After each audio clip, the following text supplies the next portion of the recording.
ओम शांति। 11 फरवरी 2025 के ईश्वरीय महावाक्य।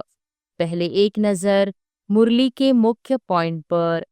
बाबा ने कहा, हम आत्माओं को बाप पढ़ा रहे हैं और जो भी सत्संग है वास्तव में वह कोई सत्य का संग है नहीं।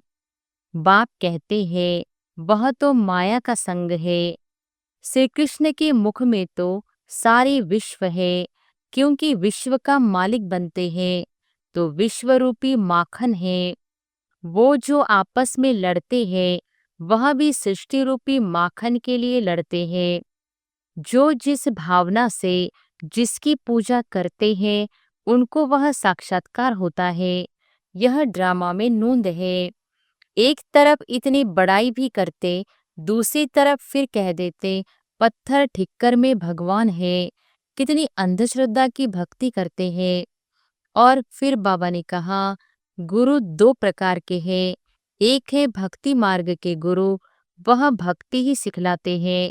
यह बाप तो है ज्ञान का सागर, इनको सद्गुरु कहा जाता है। यह कभी भक्ति नहीं सिखलाते, ज्ञान ही सिखलाते हैं। तुम बच्चों का धंधा है ज्ञान रत्नों का, इनको भी व्यापार कहा जाता है। बाप भी रत्नों का व्यापारी है। कोई का लक्ष्मी नाम है और इन लक्ष्मी नारायण के आगे जाकर महिमा गाती है।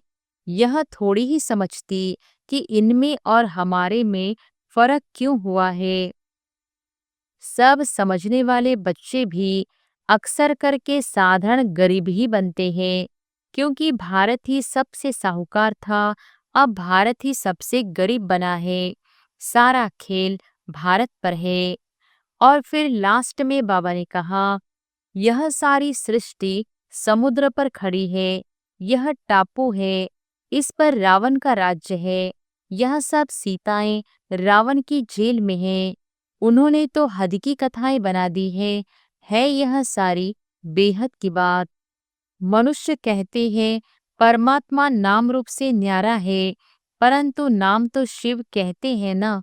शिव की पूजा भी करते हैं, समझते एक है, करते दूसरा है।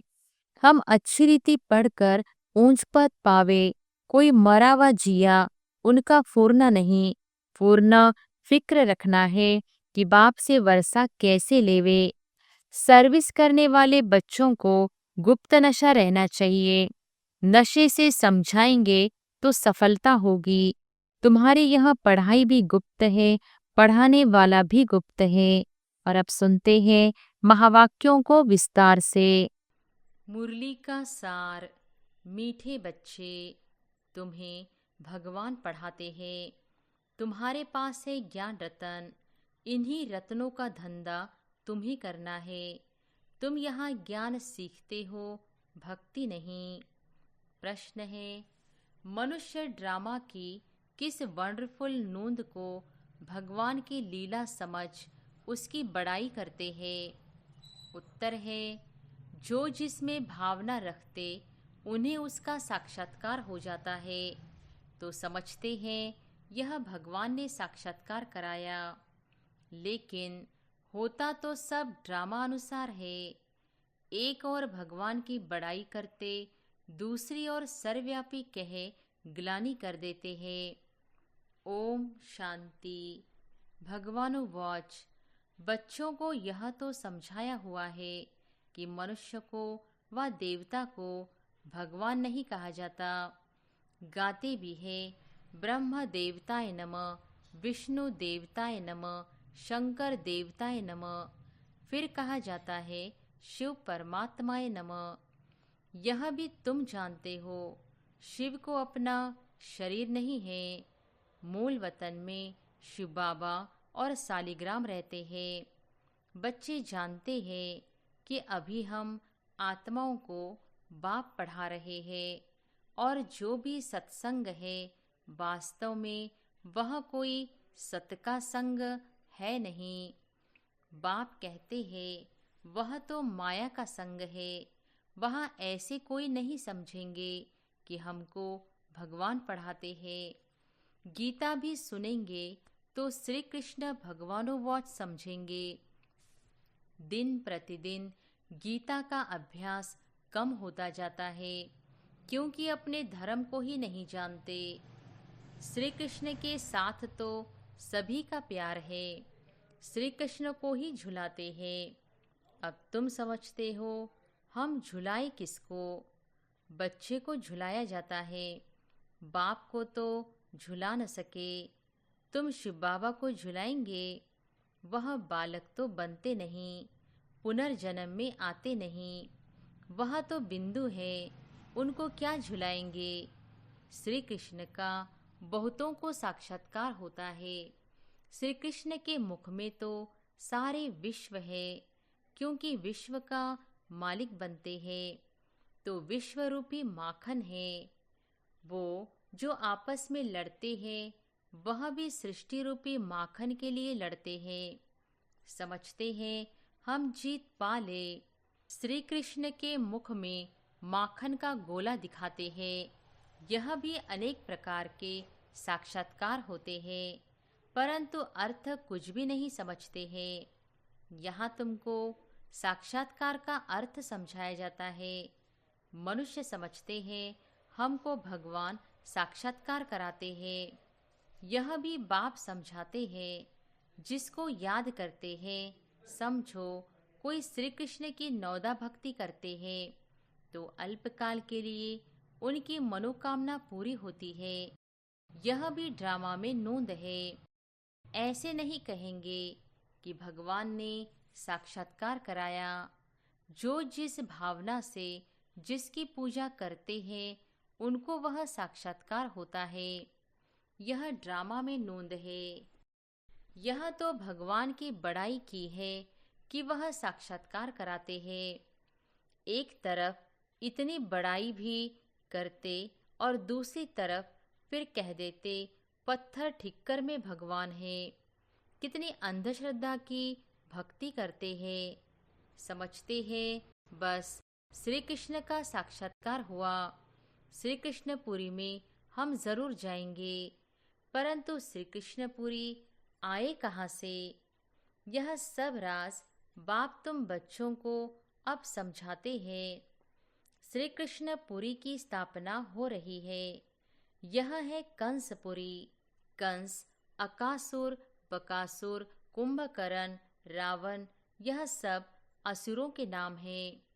शास्त्रों में क्या क्या बैठ लिखा है, यह भी समझाना है कि गुरु दो प्रकार के हैं। एक है भक्ति मार्ग के गुरु, वह भक्ति ही सिखलाते हैं। यह बाप तो है ज्ञान का सागर, इनको सद्गुरु कहा जाता है। यह कभी भक्ति नहीं सिखलाते, ज्ञान ही सिखलाते हैं। मनुष्य तो भक्ति में कितना खुश होते हैं, झांझ बजाते हैं। बनारस में तुम देखेंगे सब देवताओं के मंदिर बना दिए हैं। यह सब है भक्ति मार्ग की दुकानदारी, भक्ति का धंधा। तुम बच्चों का धंधा है ज्ञान रत्नों का। इनको भी व्यापार कहा जाता है। बाप भी रत्नों का व्यापारी है। तुम समझते हो यह रतन कौन से है? इन बातों को समझेंगे वही जिन्होंने कल्प पहले समझा है, दूसरे समझेंगे ही नहीं। जो भी बड़े बड़े हैं वह पिछाड़ी में आकर समझेंगे। कन्वर्ट भी हुए हैं ना। एक राजा जनक की कथा सुनाते हैं। जनक फिर अनुजनक बना। जैसे कोई का नाम श्री कृष्ण है तो कहेंगे तुम अनु देवी श्री कृष्ण बनेंगे। कहाँ वह सर्वगुण संपन्न श्री कृष्ण, कहाँ यह? कोई का लक्ष्मी नाम है और इन लक्ष्मी नारायण के आगे जाकर महिमा गाती है। यह थोड़ी ही समझती कि इनमें और हमारे में फर्क क्यों हुआ है। अभी तुम बच्चों को नॉलेज मिली है यह सृष्टि चक्र कैसे फिरता है। तुम ही 84 जन्म लेंगे। यह चक्र अनेक बार फिरता आया है, कभी बंद नहीं हो सकता। तुम इस नाटक के अंदर एक्ट्रेस हो। मनुष्य इतना जरूर समझते हैं कि हम इस नाटक में पार्ट बजाने आए हैं, बाकी ड्रामा के आदि मध्य अंत को नहीं जानते। तुम बच्चे जानते हो, हम आत्माओं के रहने का स्थान परे ते परे है। वहाँ सूर्य चांद की भी रोशनी नहीं है। यह सब समझने वाले बच्चे भी अक्सर करके साधारण गरीब ही बनते हैं, क्योंकि भारत ही सबसे साहूकार था, अब भारत ही सबसे गरीब बना है। सारा खेल भारत पर है। भारत जैसा पावन खंड और कोई होता नहीं। पावन दुनिया में पावन खंड होता है, और कोई खंड वहाँ होता ही नहीं। बाबा ने समझाया है, यह सारी दुनिया एक बेहद का आइलैंड है, जैसे लंका टापू है। दिखाते हैं रावण लंका में रहता था। अभी तुम समझते हो, रावण का राज्य तो सारी बेहद की लंका पर है। यह सारी सृष्टि समुद्र पर खड़ी है। यह टापू है, इस पर रावण का राज्य है। यह सब सीताएं रावण की जेल में हैं। उन्होंने तो हद की कथाएं बना दी है यह सारी बेहद की बात। बेहद का नाटक है, उसमें ही फिर छोटे छोटे नाटक बैठ बनाए हैं। यह बाइस्कोप आदि भी अभी बने हैं, तो बाप को भी समझाने में सहज होता है। बेहद का सारा ड्रामा तुम बच्चों की बुद्धि में है। मूल वतन, सूक्ष्म वतन और किसकी बुद्धि में हो न सके।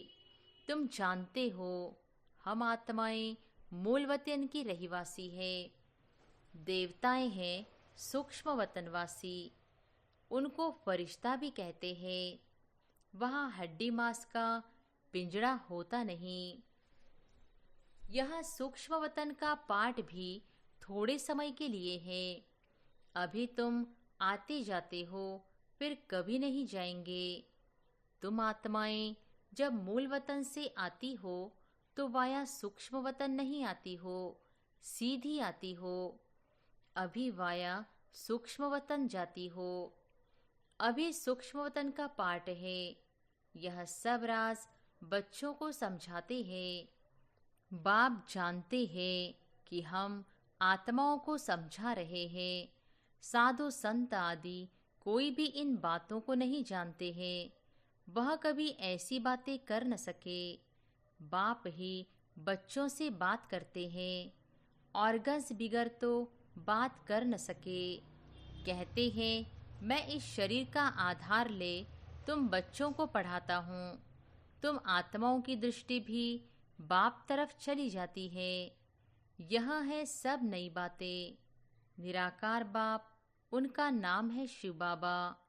तुम आत्माओं का नाम तो आत्मा ही है। तुम्हारे शरीर के नाम बदलते हैं।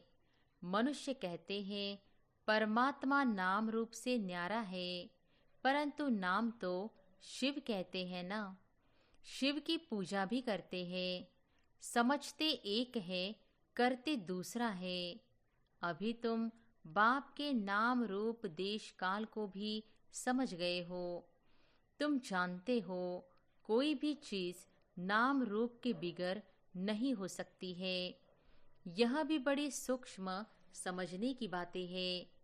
बाप समझाते हैं, गायन भी है सेकंड में जीवन मुक्ति, अर्थात मनुष्य नर से नारायण बन सकते हैं। जबकि बाप हेवनली गॉडफादर है। हम उनके बच्चे बने हैं तो भी स्वर्ग के मालिक ठहरे, परंतु यह भी समझते नहीं हैं।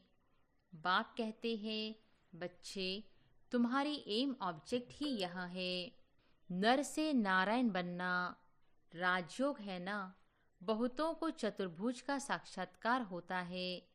इससे सिद्ध है विष्णुपुरी के हम मालिक बनने वाले हैं। तुमको मालूम है, स्वर्ग में भी लक्ष्मी नारायण के तख्त के पिछाड़ी विष्णु का चित्र रखते हैं। अर्थात विष्णुपुरी में इन्हों का राज्य है। यह लक्ष्मी नारायण विष्णुपुरी के मालिक है। वह है श्री कृष्णपुरी, यह है कंसपुरी। ड्रामानुसार यह भी नाम रखे हुए हैं।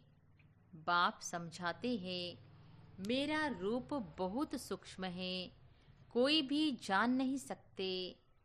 कहते हैं कि आत्मा एक स्टार है, परंतु फिर लिंग बना देते, नहीं तो पूजा कैसे हो। रुद्र यज्ञ रचते हैं तो अंगूठे मिसल सालिग्राम बनाते हैं। दूसरी तरफ उनको अजब सितारा कहते हैं। आत्मा को देखने की बहुत कोशिश करते हैं, परंतु कोई भी देख नहीं सकते। रामकृष्ण विवेकानंद का भी दिखाते हैं ना। उसने देखा आत्मा उनसे निकल मेरे में समा गई। अब उनको किसका साक्षात्कार हुआ होगा। आत्मा और परमात्मा का रूप तो एक ही है। बिंदी देखा, समझते कुछ नहीं। आत्मा का साक्षात्कार तो कोई चाहते नहीं, चाहना रखते हैं कि परमात्मा का साक्षात्कार करे। यह बैठा था कि गुरु से परमात्मा का साक्षात्कार करे। बस कह दिया, ज्योति थी, वह मेरे में समा गई। इसमें ही वह बहुत खुश हो गया। समझा यही परमात्मा का रूप है। गुरु में भावना रहती है, भगवान के साक्षात्कार की। समझते कुछ नहीं, भला भक्ति मार्ग में समझाए कौन। अब बाप बैठ समझाते हैं, जिस जिस रूप में जैसी भावना रखते हैं, जो शक्ल देखते हैं, वह साक्षात्कार हो जाता है। जैसे गणेश की बहुत पूजा करते हैं तो उनका चैतन्य रूप में साक्षात्कार हो जाता है, नहीं तो उनको निश्चय कैसे हो। तेजोमय रूप देख समझते हैं कि हमने भगवान का साक्षात्कार किया, उसमें ही खुश हो जाते हैं। यह सब है भक्ति मार्ग, उतरती कला। पहला जन्म अच्छा होता है, फिर कमती होते होते अंत आ जाता है। बच्चे ही इन बातों को समझते हैं। जिनको कल्प पहले ज्ञान समझाया है, उनको ही अब समझा रहे हैं।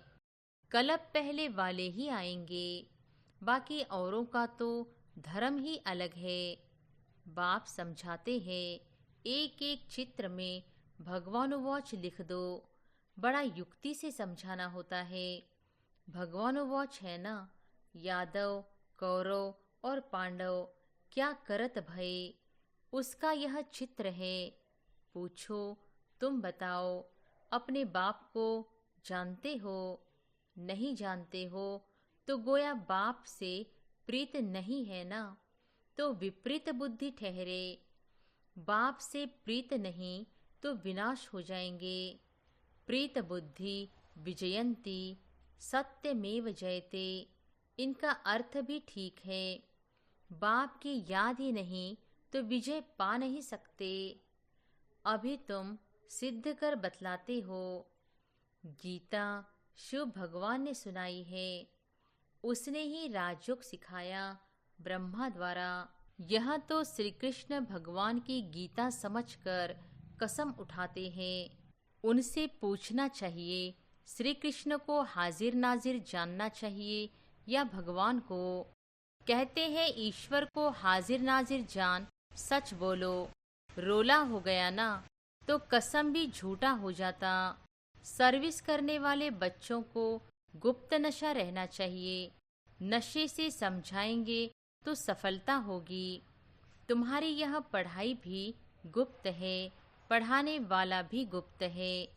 तुम जानते हो हम नई दुनिया में जाकर यह बनेंगे।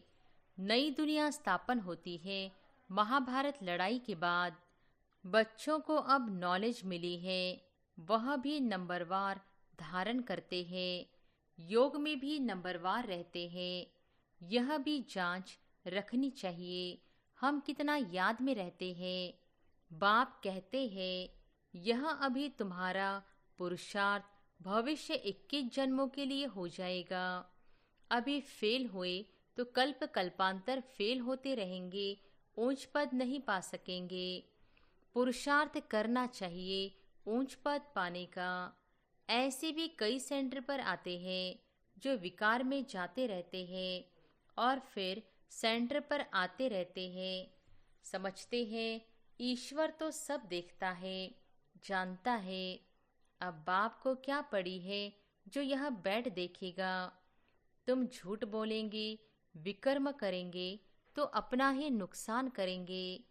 यह तो तुम भी समझते हो, काला मोह करता हूँ तो ऊंच पद पा नहीं सकूंगा। सो बाप ने जाना तो भी बात तो एक ही हुई। उनको क्या दरकार पड़ी है, अपने दिल खानी चाहिए। मैं ऐसा कर्म करने से दुर्गति को पाऊंगा। बाबा क्यों बतावे। हाँ, ड्रामा में है तो बतलाते भी है। बाबा से छिपाना गोया अपनी सत्यानाश करना है। पावन बनने के लिए बाप को याद करना है।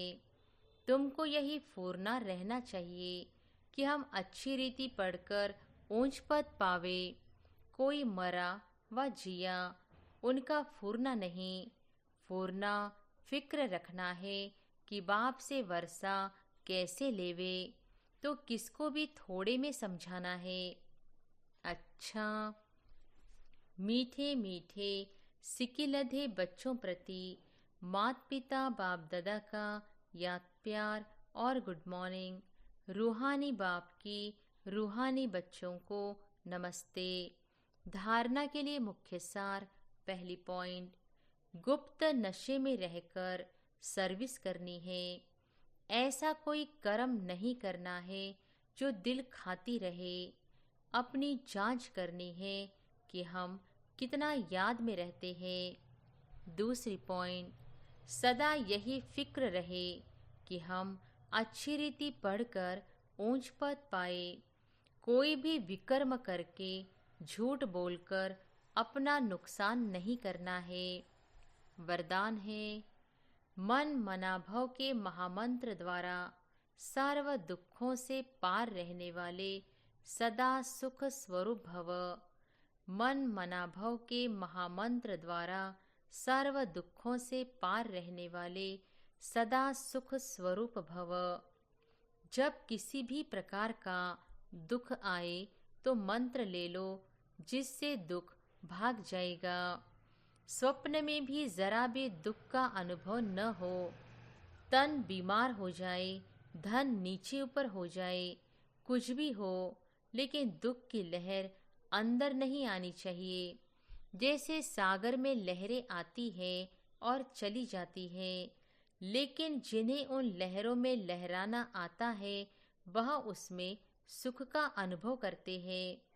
लहर को जंप देकर ऐसे क्रॉस करते हैं जैसे खेल कर रहे हैं। तो सागर के बच्चे सुख स्वरूप हो, दुख की लहर भी न आए। स्लोगन है, हर संकल्प में दृढ़ता की विशेषता को प्रैक्टिकल में लाओ तो प्रत्यक्षता हो जाएगी। अव्यक्त इशारे, एकांत प्रिय बनो, एकता और एकाग्रता को अपनाओ। स्व उन्नति में, सेवा की उन्नति में एक ने कहा, दूसरे ने हाजी किया। ऐसे सदा एकता और दृढ़ता से बढ़ते चलो। जैसे दादियों की एकता और दृढ़ता का संगठन पक्का है, ऐसे आदि सेवा के रत्नों का संगठन पक्का हो। इसकी बहुत बहुत आवश्यकता है।